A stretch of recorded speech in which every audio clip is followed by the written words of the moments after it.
he tries to take the kemi, and then I just let go, but his balance is already compromised, and then I switch to do something else. But how can you get him to be at that point? You know.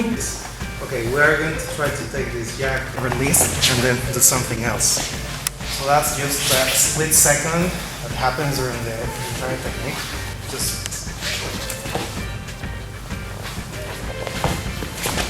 Is that split second. When he is already falling down, I still have him, but I release and then I go to do something else.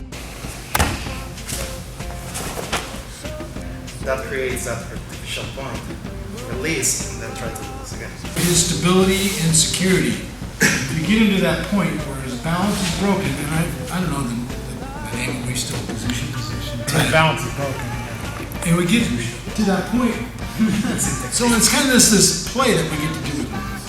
So we Create the chaos and then control it. There you go. Create havoc pattern.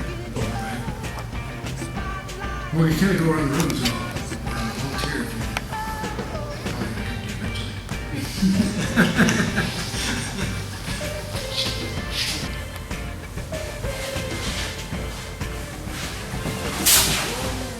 I guess I was just like thinking that this is the natural direction and change it. Okay. So, and do it again. Let's watch it.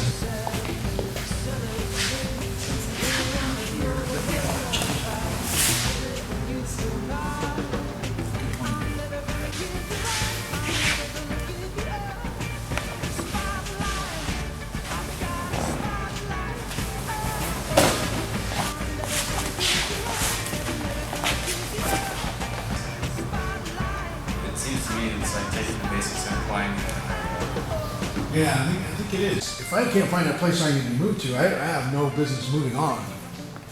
Because otherwise, if I find myself I'm moving here and I'm chasing the punch, you know, I don't have the right to really move on. So first we explore the basics, like what you're talking about, and then how we can call it close, and then we start adding the timing into it. And if he punches again, you know, how close can we call it? And then we get to play it. But first we got to get that basics to go off. And then we got the right distance and angling, and then after that we add the element of timing and play with it, right? So do it one more time. Good. Get the distance.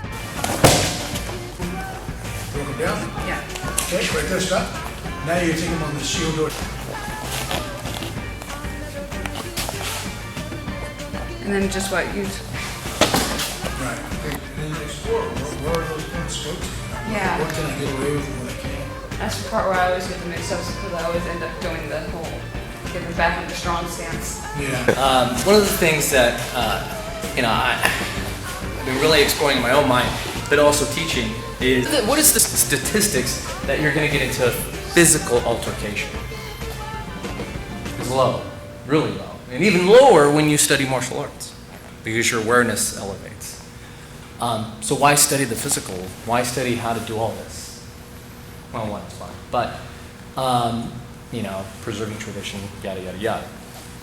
But the reality is the difference between Dan and I is that it's our perspective.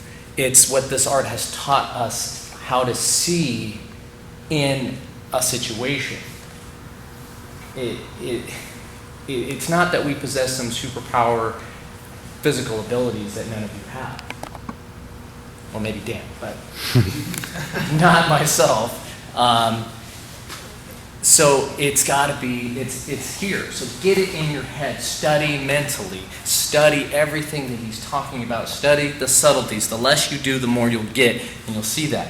As, obviously you got to go through the progression, the physical progression and all that. But what really is going to separate it is how your perception and really what changed, I believe, for Dan and I in our own training is when we was able to shift our minds, and when we shift our perspective, we got a glimpse into what Soke is really doing, and that's when our learning, I believe, truly began.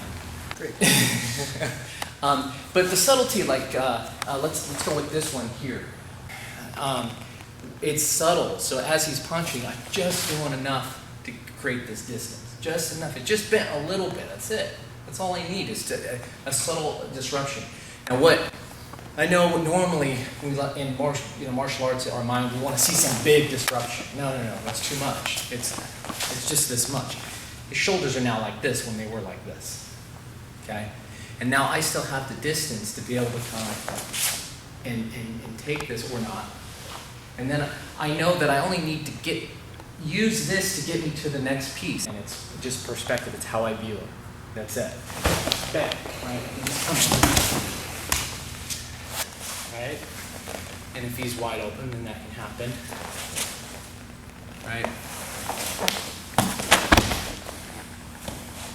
When you're watching Dan, it's the very first movement that allows myself or Dan that sets the whole thing up. And that's like when Dan was talking about, talking about Carl and wanting you to emulate the technique. Well,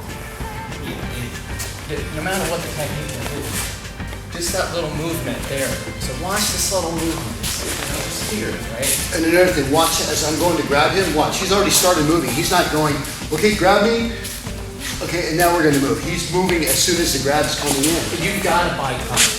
You've got to buy time. Because in reality, I'll attach it to the In reality, it's bang, and it's already, and then it's a fight. So I got to buy myself some time.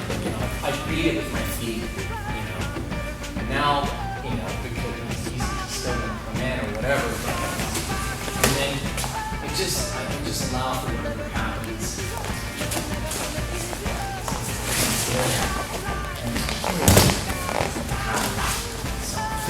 Here, and then it keeps changing. But there's reasons. There's reasons why when Dan was here in the kid, and then he ended it like that. That wasn't the technique in his head. What happens is his body read, this is the appropriate way to go, through the feeling. And then, go this way. I've reached the tension point here. So, just start to it's okay. Otherwise, when you go to Japan, for those of us that have been, if no one really kind of points things out to you, you might as well have gone to watch a magic show. It's like going to watching David Blaine on his special and then getting some cards out and trying to do it. You have to be shown how the trick works, and that's what we're trying to convey to you. Try to get that, and to me, the physical part of it will come with training. Train your ki and hoppo, train all the drills that Dan's already shown you, that Carl and Darren will continue with. But train up here, train to see it. So you can catch all the little things when Dan just uses one little finger and there's a shift. And that makes the whole thing. Okay? That's where this art lies.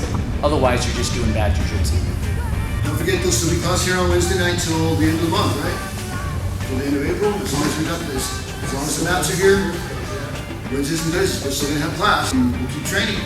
Just keep going. So everyone's got my number. You can always give me a call. Or If you don't, it's 867-5309. We teach Tuesday nights at 8 o'clock. That's a long flight, right? Yeah, boy. Do it. That's a whole day trip, probably. And not far from the workstation.